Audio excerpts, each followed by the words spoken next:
Welcome to QuiltNCode, everybody. I am in my QuiltNCode studio, and I am so excited that you're here with me for the Hankie Challenge.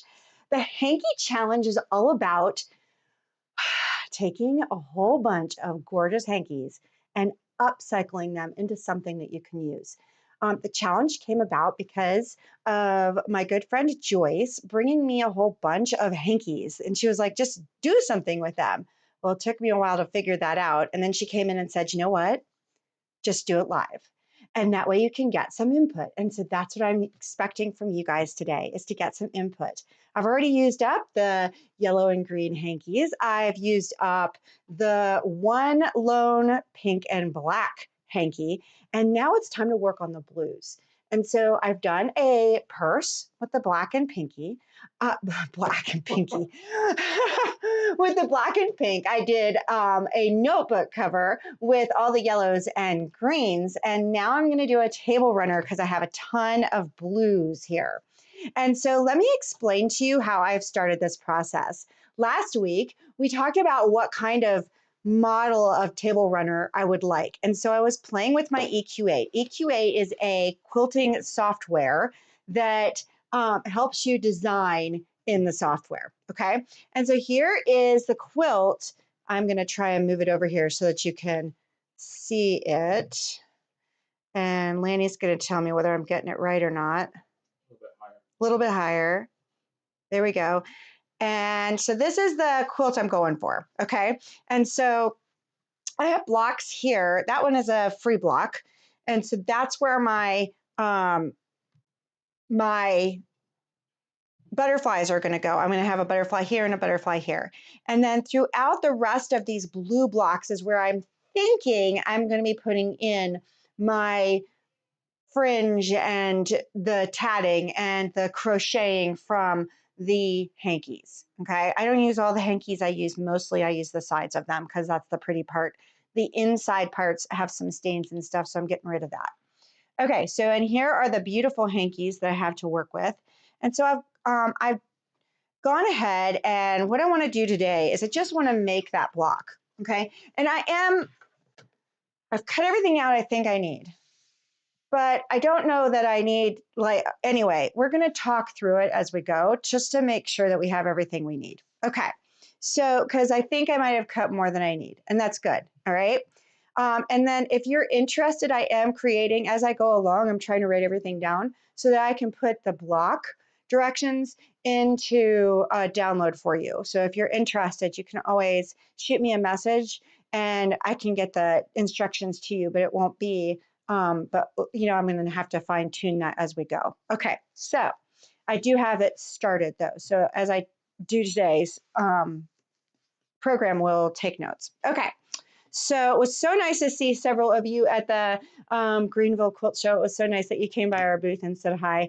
It's always wonderful to see your faces and to see who's watching us and following us.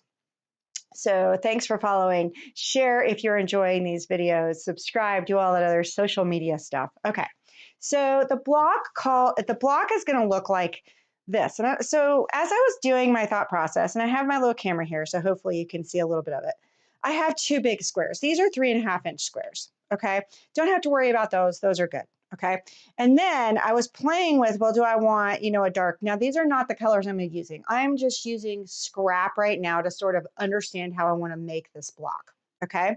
So I had these and I was like, no, I don't like that look. I might later, but I don't like that look right now. I want to be able to see I really want the dimensions very good so that when I go to replicate this block using my hankies, I will be able to recognize immediately where I want that hanky to go. Okay, so decided that was not going to work.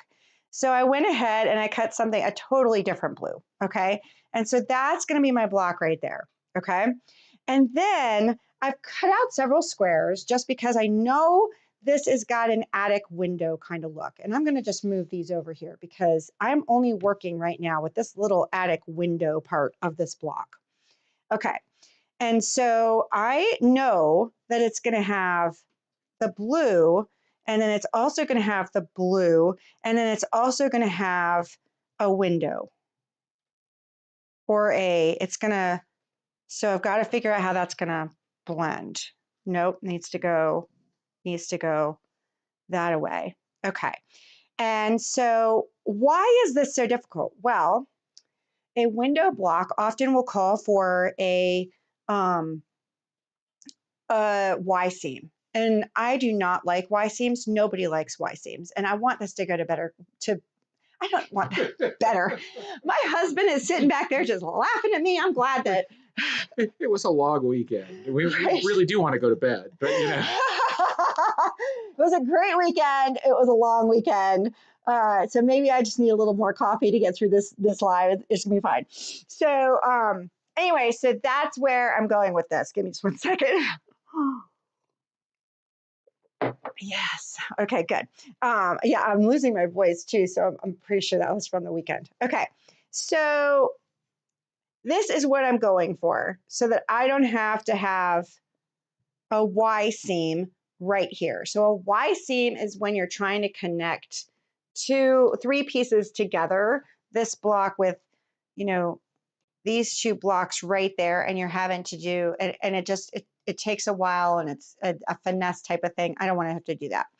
Okay, so this is exactly the look I want. Okay, I'm gonna need two of them. I'm gonna need one up top, and I'm gonna need one on the bottom for each block.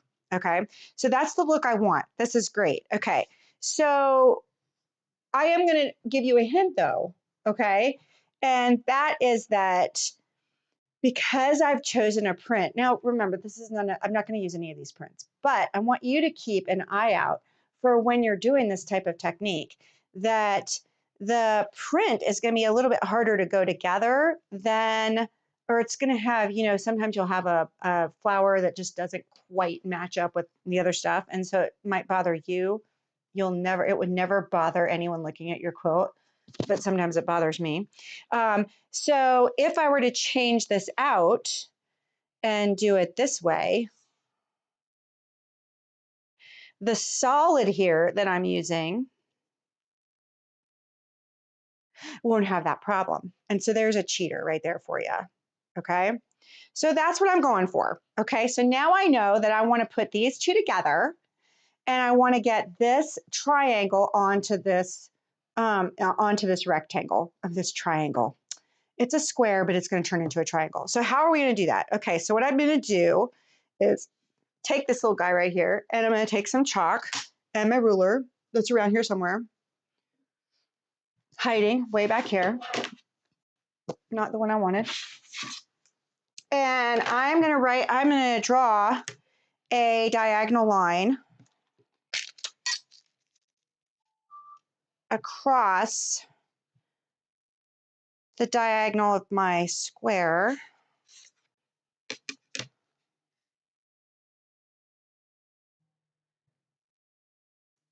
Whoop, go on there.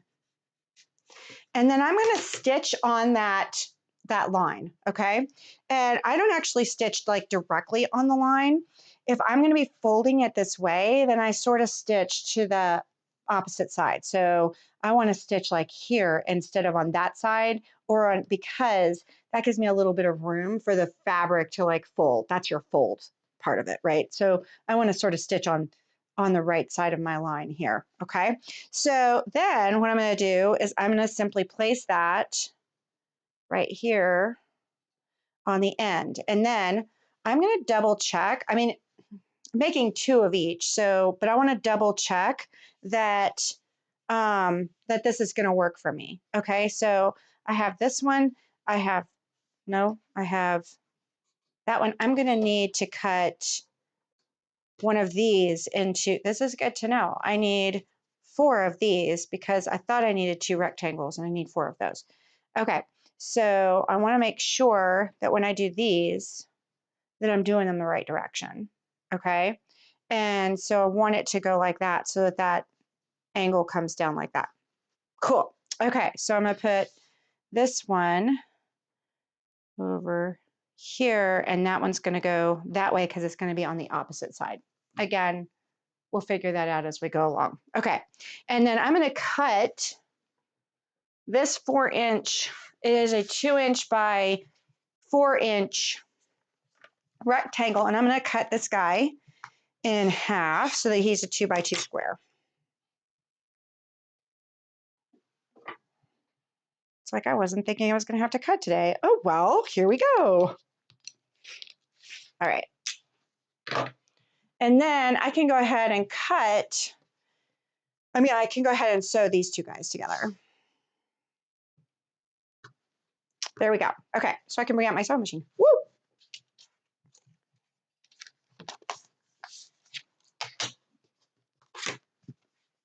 I haven't even turned it on this morning, so it's going to go.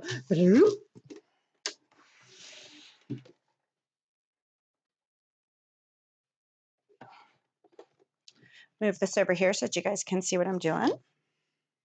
Okay, so the first thing I'm going to do is just put these squares together.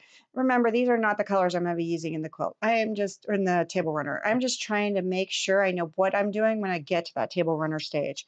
Okay, so here is, these both are solid fabrics. And so they don't have a right and a wrong for this solid, at least mine do not. And so I don't have to worry about whether or not I'm going right sides together because they are both right sides. Watch that, because I do have a tendency when I'm working with solids to forget that I'm also working with fabrics that have a right side and a wrong side. And the next thing you know, I'm having a rip. So just trying to save y'all some time there.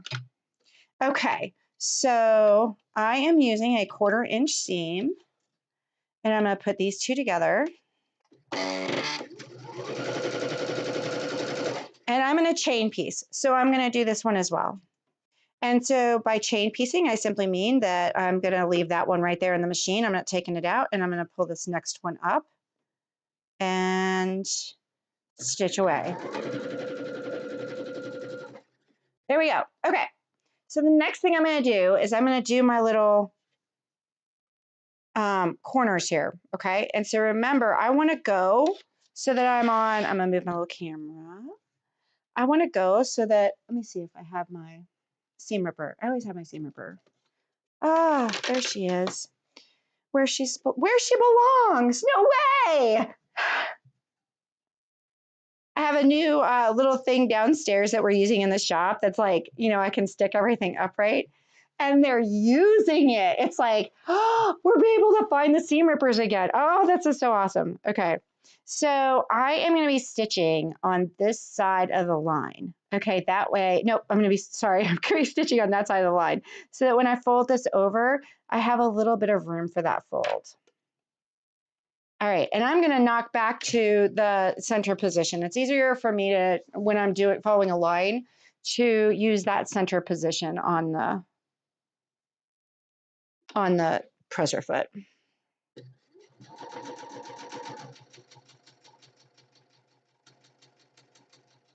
All right, and I can chain piece this one as well.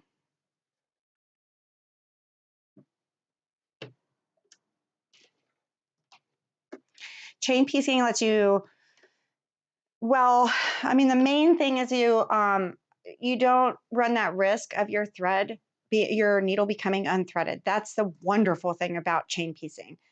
And I think you save a minuscule amount of thread. If you're one that pulls a whole bunch of thread out when you go to cut your thread, then it's gonna save you a lot more than if you're pretty frugal. Usually when I'm sewing, I'm pretty frugal, and I'm got my scissors here and I'm snipping right there. And so,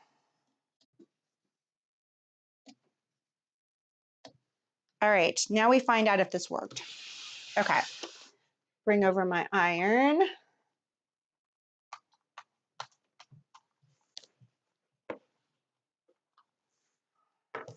I didn't turn her on yet this morning either. It really has been a weekend. And before I even cut anything, I'm going to go ahead and make sure this works. Because if I go ahead and trim this section off, then I can't rip it and redo it. And I want to make sure that this is going to work before I do anything. And when I'm designing on my own, I take lots and lots and lots of pictures so that if I mess up, I know where I messed up and won't do it again. Yeah, wishful thinking. Okay, so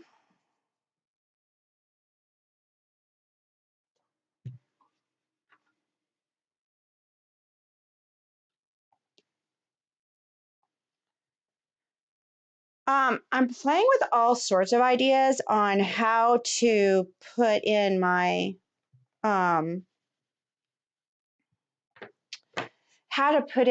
lace or in the tatting and all that other stuff. And I've got a whole bunch of ideas of how to play with that. And so this is going to be a very interesting project because I've got tons and tons of things to think about. Okay, so I did make everything just a little bit bigger too. So I want to make sure everything is the right size and that type of thing. So I am going to make sure that this is 3.5 inches. And so this is more like the size that I want this. So where do I cut this in order to make sure that everything's going to line up all right? And so I want to line up. I'm going to show you how I, I always like to make things a little bit bigger before, and if I have to cut things down later, then that's better for me. It's easier for me to cut things off than to have to rip and resew. Okay, so this is how I'm determining whether I'm in the right place. I have placed my pin right at that 1/4 inch, and I'm just going to turn this over. And the idea here is that I want this to line up here. And do you see how it is totally off? So I need to move things differently. So I think I need to move things up.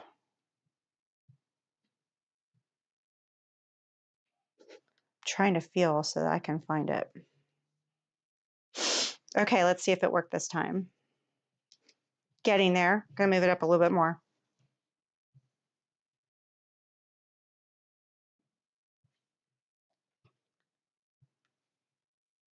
So once I have like my dimensions, I can actually write in the right numbers. And this will help so much when I go to almost there. Oh my gosh, a little bit more. Okay, fine. Looks like I should go down, but it really is up.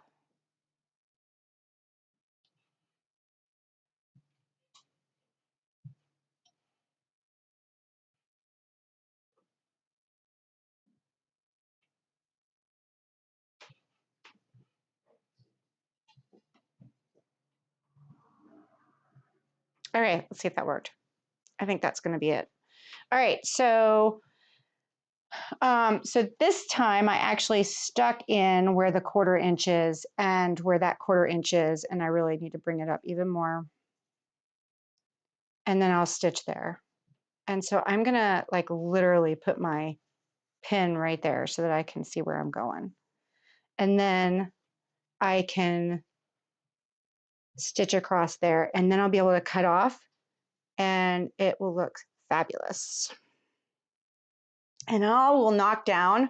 It's obvious that I need to knock down that one block, the rectangle, because I'm doing this differently. It only needs to be 3.5 inches by 2 inches. And so that's where I'm going wrong. Now, I could also go ahead and cut these off, but this is just a sample, so I'm going to be fine.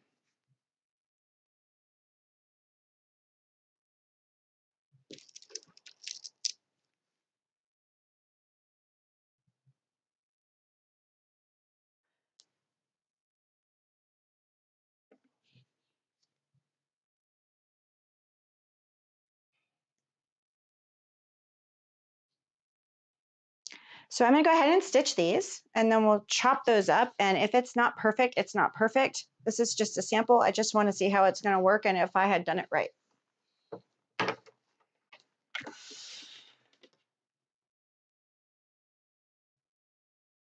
And then I need to make a serious pattern, man, because this block is really cool. Oops. I am still on a 3/8 inch seam because I didn't change it. There we go. I can move the little camera.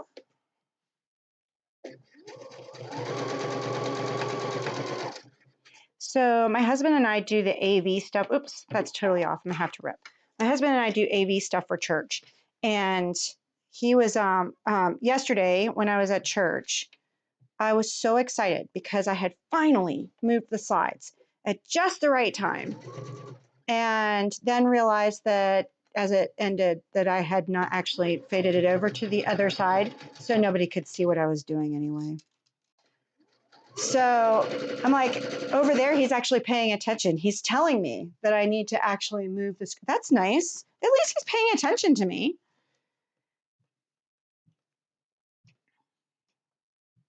Okay, let me see where I went off. Okay, I don't need to go very far. I really want to know that this is going to work out right, so I am going to just rip this little bit. And you can't see any of that. There we go. So I'm just going to rip that little bit out and then get right back in there. And so the other one, I had pinned the whole way. Well, if I'd have been smart this time, I would have been fine. There we go. That'll cut me.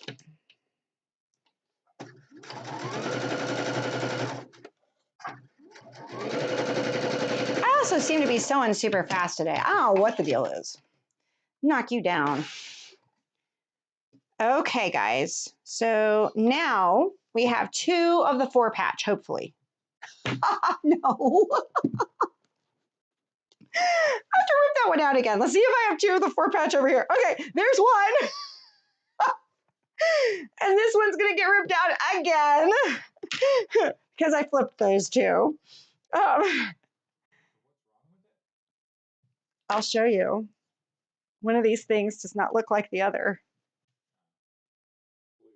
Right, so that's supposed to be like that, so that these are coming down like that. So no worries. I was just getting so proud of myself that I was almost done. I was like, oh yes, it worked. See, that's what I get. That's what I get. Okay, so I'm showing you how to rip then. Oh, I'll do it on the side. Okay, so to rip, I go and do a couple of, well, I've already ripped some on the other side. I go and just simply get under there and rip just a little bit every 3 or 4 stitches. And then when you get on the other side, you can rip it right out. Just like that. And so then I can pick up these threads, and they're shorter because I had already done some, but they just rip right out. So ripping is, for me, not that bad. So there we go. Okay, let's do this right this time. That's how it's supposed to go. Turn it like that. And then I'm gonna stick a pin. That seemed to work better than the other way. So I'm gonna do it that way. There we go. And so one of the things that I am considering with the hankies is to create flowers using the lacy tatting stuff on the sides. And I'm really excited about this. I haven't done this in years, so that particular thing where I'm gonna use my I'm gonna use my basting stitch so that I can gather some stuff and see if that works. And so next week on some of the old stuff that we had from the green and yellow, we'll be doing that and just seeing how we want to put that in. The other thing I'm going to do is I'm going to figure out how the butterflies are going to go. Okay, excellent. Okay, so let's iron this. So your mom says that you should tell folks that some quilters refer to the seam ripper as their best friend, Jack. Right, Jack the Ripper. Yes. We have a very good friend, customer, who refers to her good friend, Jack, that she has a date with Jack whenever she messes up. So, Sandy, we're talking about you. So I'm just going to press these just so that when I go to square them up nice and neat with their 3.5 inches, that they look their best. Okay, this one definitely turned out better than this one, but both of them look pretty good. I'm happy. Okay.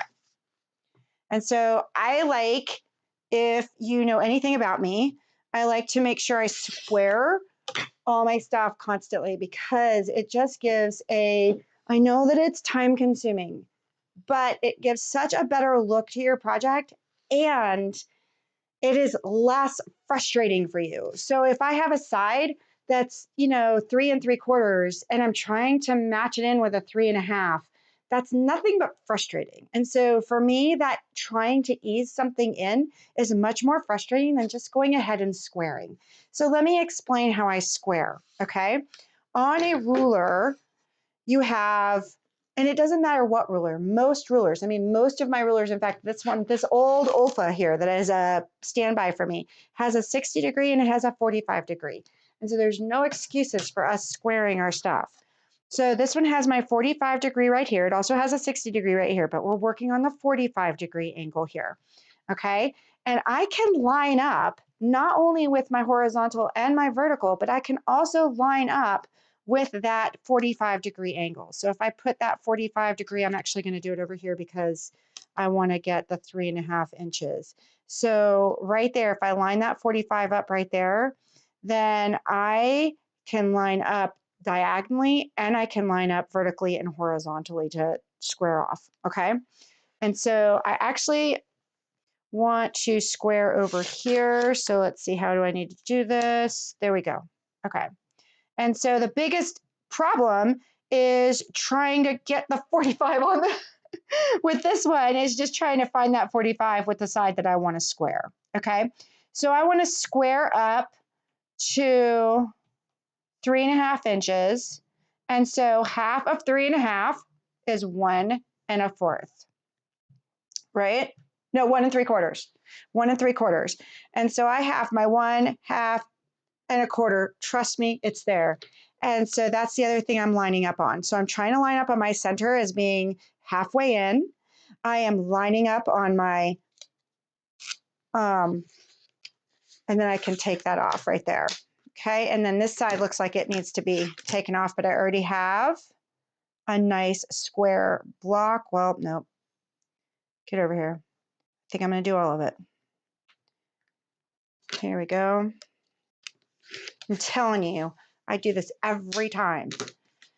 My mom is down there right now, and she will vouch right now that she is currently squaring about 60 blocks or 80. Is it 80, Mom? 60 or 80? And because it just makes all the difference in the world. My niece was the funniest because I made her, okay, right now I'm just showing you what I'm looking at. Right now I have it lined up vertically and horizontally on the center line. Okay, so I know I'm halfway. She came down and I showed her how to square.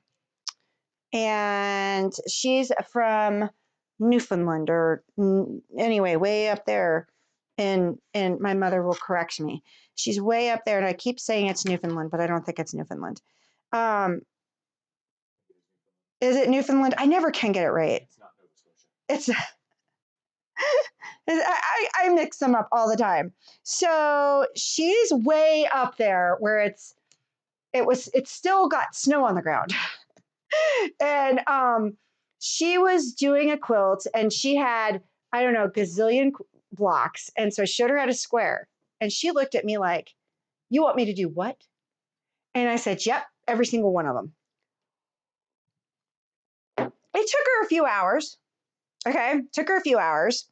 But she'll be the first to tell you that when she went to put it together, it was so much easier.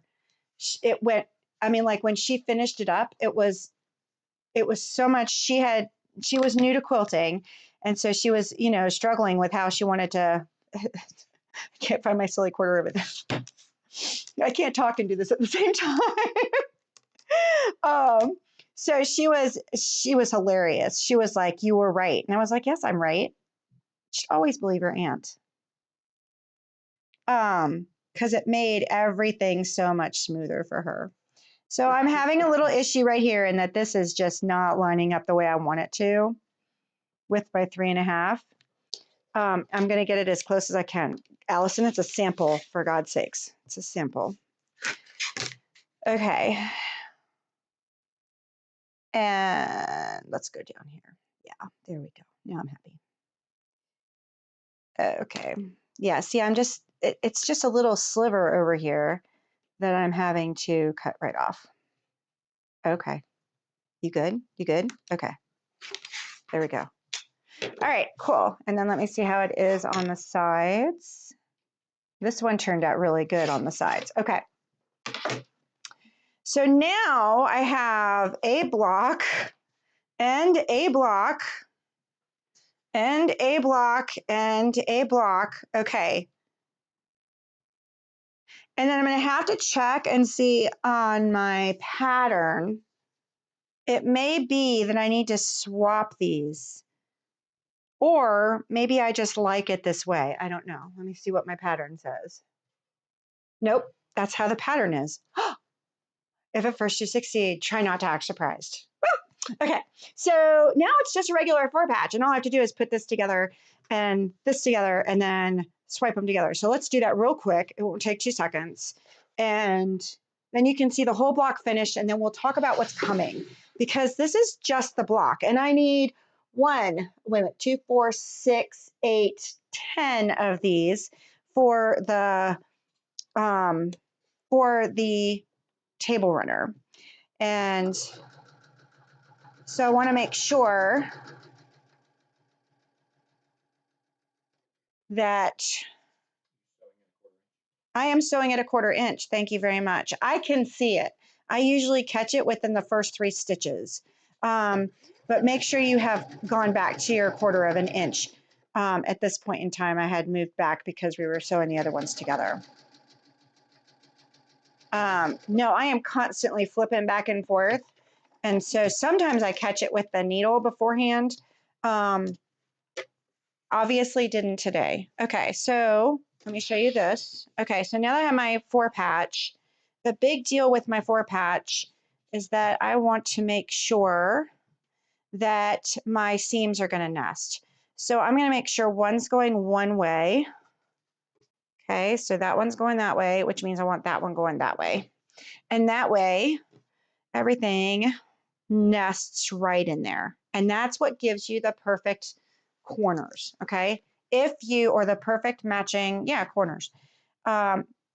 If you are nervous about whether or not it will stay, stick a pin in sideways so that you're holding one side of it and the other side of it. And that way you'll get it every time. But once you're more, comfortable with stitching, you'll be able to do this without pins because you'll be able to feel it. Sticking with my 1/4 inch.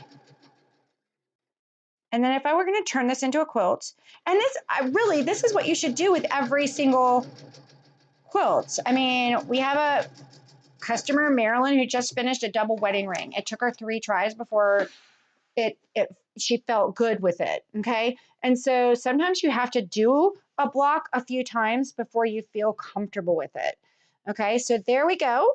That is our starter block for our table runner, okay? Now,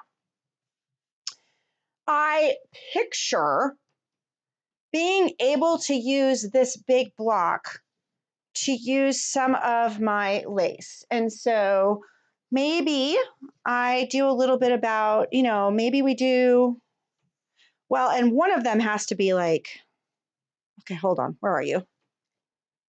Okay, so I want to add, that to one of them, okay? And then, wonder if I could do, some of that stuff. And so that's where I'm going with this. And then with these, I almost want to create flowers that would go in the block or in the piece. And so that's where I'm headed. One of the things I have not completely figured out yet is what my base is and what my others are. I've just not really gotten there yet. And then I have these right here that I want to be those butterfly blocks at the end. And so I haven't figured that out either. And so that's next week's challenge, is to go with some ideas for how we want to bring this lace into the feature. Okay. And so by next week, I promise to have an actual background color. Now, I use a lot of darks here. I don't know how dark I'll go next week.